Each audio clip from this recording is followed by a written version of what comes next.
Madame, Monsieur, bonsoir et bienvenue dans le 20h de TFM. Dans l'actualité de ce mercredi, répartition par tranche d'âge des électeurs, zoom sur la prédominance des jeunes. Quelle sera l'influence de cette forte représentation? Reportage à suivre.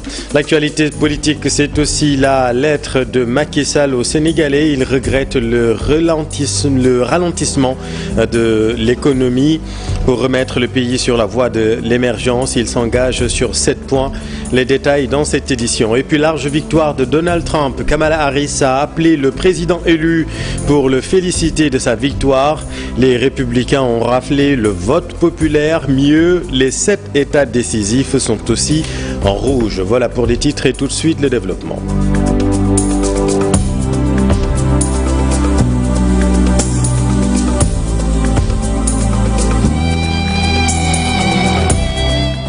Répartition par tranche d'âge des électeurs. On note une forte présence des jeunes sur le fichier électoral et une représentation qui pourrait avoir une influence sur le scrutin. C'est un reportage de Mamadou Gueye et Mohamed Diag. La DGE a publié la répartition par tranche d'âge des électeurs. Un diagramme qui montre que les jeunes, compris entre 18 et 35 ans, représentent les 38%. Moubaraglo nous fait le point. Tout dépend de ce qu'on appelle jeunes. Si on considère les moins de 35 ans, qui ont 18 à 35 ans, ils font 37% à peu près. Donc ce n'est pas la majorité. 15% de la population soit jeune, mais il faut noter qu'avant 18 ans, on ne peut pas voter. Et donc, et avant 18 ans, ça fait à peu près la moitié de la population.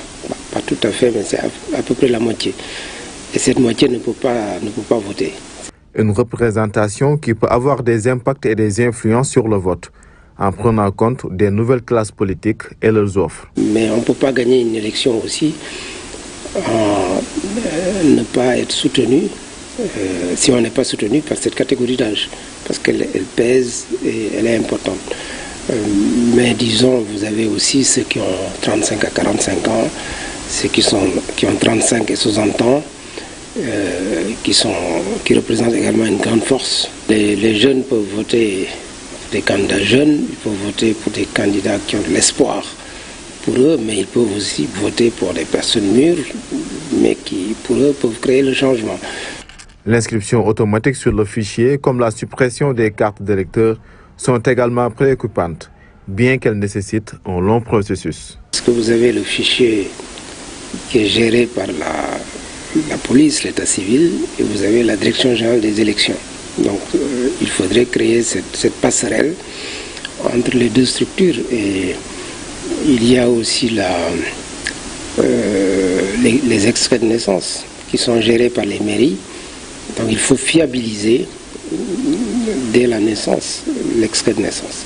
L'électeur peut aussi changer de domicile. Et quand il change de domicile, il change de bureau de vote. Et donc il faudra accompagner cette suppression de la carte d'électeur aussi par des réformes en termes de communication, d'information, de sensibilisation. Certes, la représentation des jeunes est significative, mais pas suffisante pour remporter les élections. Les autres catégories d'âge aussi ont leur mot à dire sur ce scrutin. Et à noter un faible taux de retrait des cartes dans le département de Mbacké. Selon le préfet, toutes les dispositions sont prises pour une bonne organisation du scrutin. Voici Khadim Anne avec notre équipe à Mbacké. Cela s'explique, le retrait a été un peu faible. Cela s'explique par le fait qu'il n'y a pas eu de révision des listes électorales.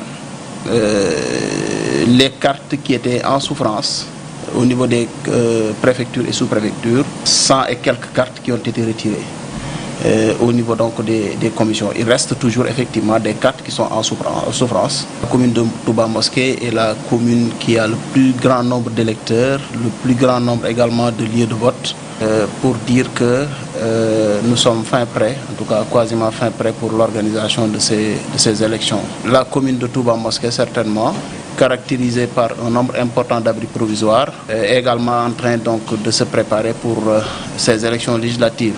Et d'ailleurs, un bon nombre d'abris provisoires a déjà été installé et à ce jour, il ne reste que quasiment peut-être le compartiment de ces abris provisoires. Nous y sommes.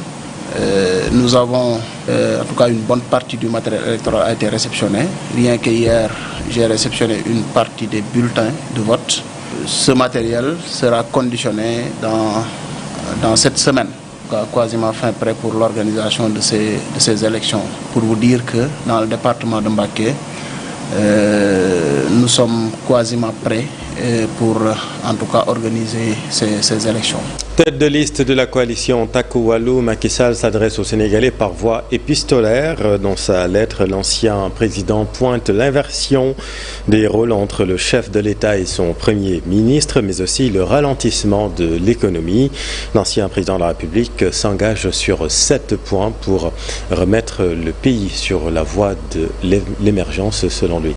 Voyons ce récit de Abdurrahman Diallo.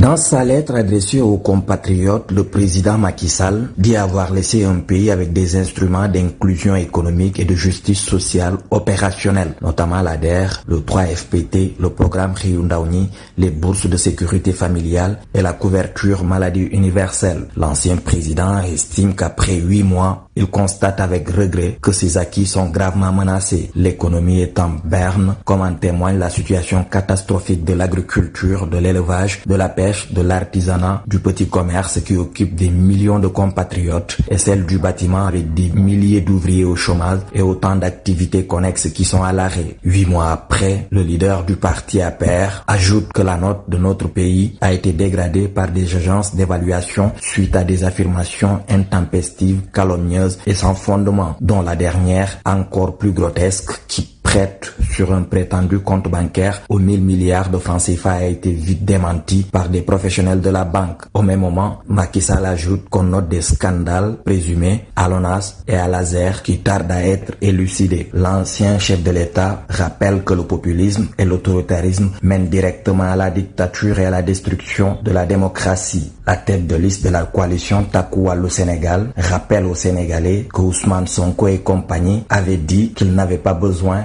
d'état de grâce pour régler immédiatement tous les problèmes. Mais aujourd'hui, le nouveau régime demande de patienter en disant que même un mandat ne suffira pas pour diminuer le coût de la vie et résoudre les difficultés des Sénégalais. D'ailleurs, ce régime qui avait promis le paradis sur terre peine à payer les bourses des étudiants et celles de la sécurité familiale. Macky Sall continue en disant que celui qui avait promis son projet comme solution miracle s'est finalement résigné à une mauvaise copie du plan Sénégal émergent, une copie sans cohérence ni ambition qui fait reculer l'objectif d'émergence de 2035 à 2050. Bref, les vases se suivent, innombrables, révélant un grand jour les limites d'une gouvernance incohérente et calamiteuse. Donc la tête de liste de Takku Wallu Sénégal appelle à voter pour cette liste afin d'engager les redressements nécessaires.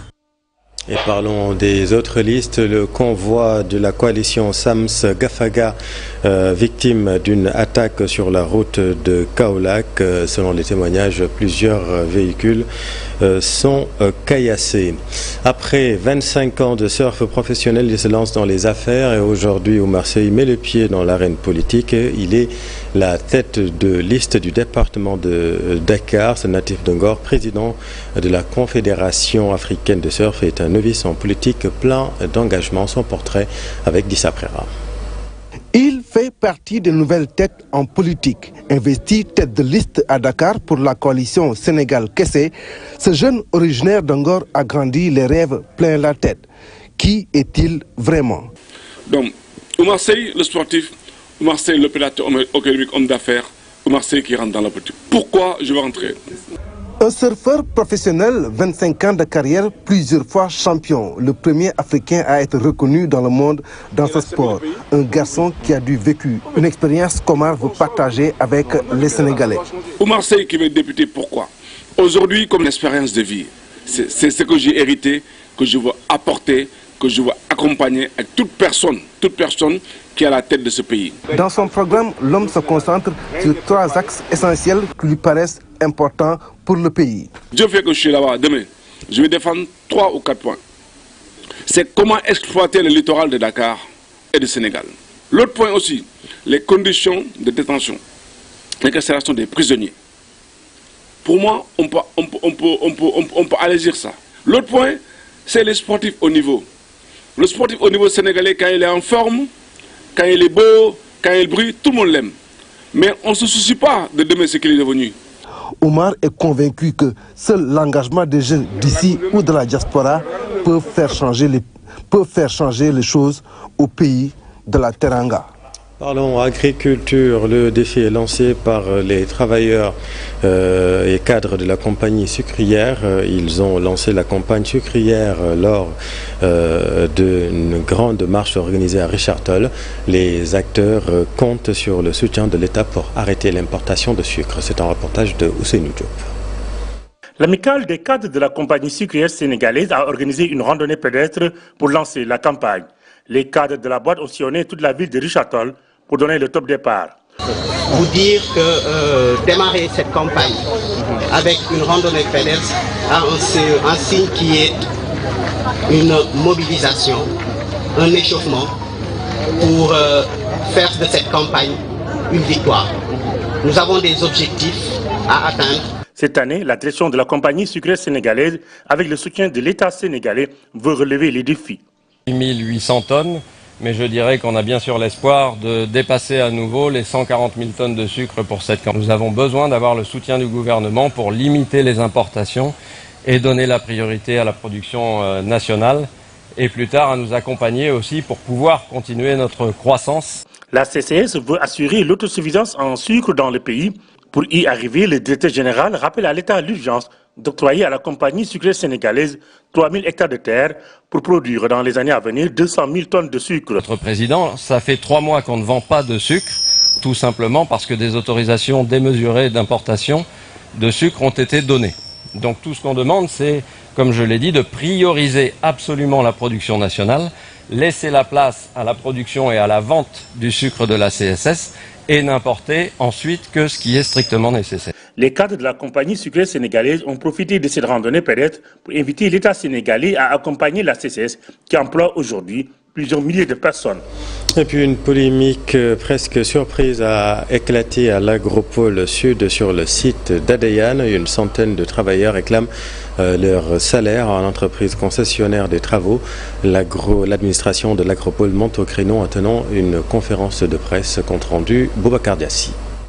Le mouvement d'humeur de plus de 100 travailleurs sur le site d'Agropole Sud à Adéane, qui réclamaient le paiement de leur salaire, fait réagir l'administration locale de ce programme étatique qui tient ici une conférence de presse. Ce qui s'est passé, du fait de l'avancée des travaux, on a bouclé une bonne partie de la maçonnerie et on doit aller vers les secondes œuvres en termes de carrelage et peinture. Et l'entreprise avait informé depuis le 25 passé qu'il allait réduire le nombre de maçons pour mettre un focus sur des peintres et des carreleurs. Et avait demandé à la date du 31 octobre qu'il allait mettre fin à certains contrats. Malheureusement, à la date du 31, ils ont affiché la liste de ceux qui devaient quitter, mais ils n'avaient pas encore les ressources pour pouvoir les payer. Et je pense que c'est ce qui a révolté les jeunes.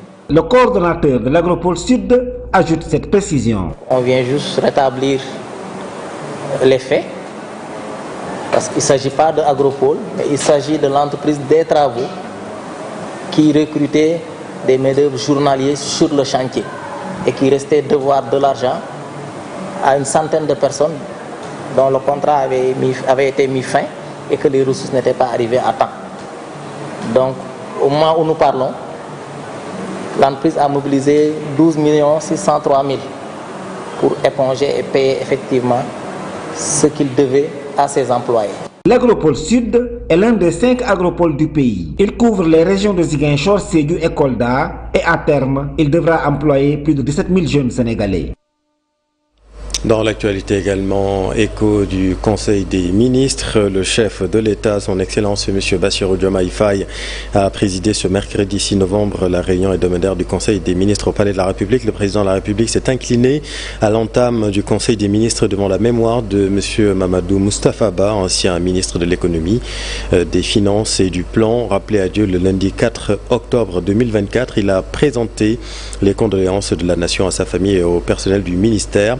Le Le chef de l'État a ensuite réitéré son appel aux acteurs politiques et aux populations pour le déroulement dans le calme, la sérénité et le respect des règles démocratiques de la campagne pour les élections législatives anticipées du 17 novembre 2024. Il a demandé au ministre de l'Intérieur et de la Sécurité publique et au garde des Sceaux, ministre de la Justice, de prendre conformément aux lois et règlements toutes les mesures et dispositions qui s'imposent pour une campagne électorale apaisée sur l'étendue du territoire national. Sur le territoire international, l'actualité dominée par l'élection américaine, Kamala Harris a appelé Donald Trump pour le féliciter de sa victoire. Donald Trump qui devient le 45e et le 47e désormais président des États-Unis. Comme plusieurs chefs d'État, le président Bassirou Diomaye Faye a félicité son homologue élu, Donald Trump.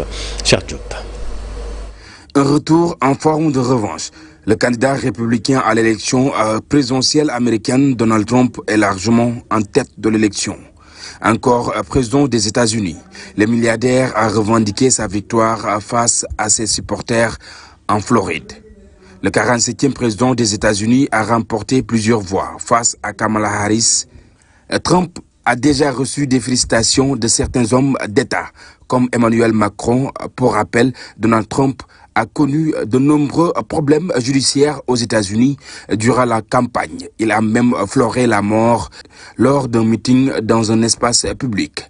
Élu pour 2 mandats non consécutifs, a précisé qu'il n'est pas le premier à le faire aux États-Unis. On se rappelle de Stephen Grover, né le 18 mars 1837 et mort le 24 juin 1908.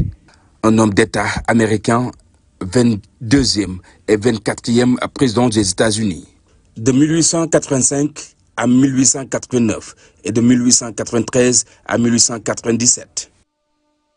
Effet marquant de cette élection, la victoire de Trump dans les 7 États clés, l'inflation, l'emploi, l'économie de façon globale et l'immigration ont conditionné le choix des Américains. Voyons tout cela avec Fatima Touré. Les tendances sont au vert pour Donald Trump qui signe son retour à la Maison-Blanche. Une situation prévisible selon le journaliste Baba Aïdara qui soutient que l'ancrage des valeurs républicaines tant prônées par Trump a fait la différence.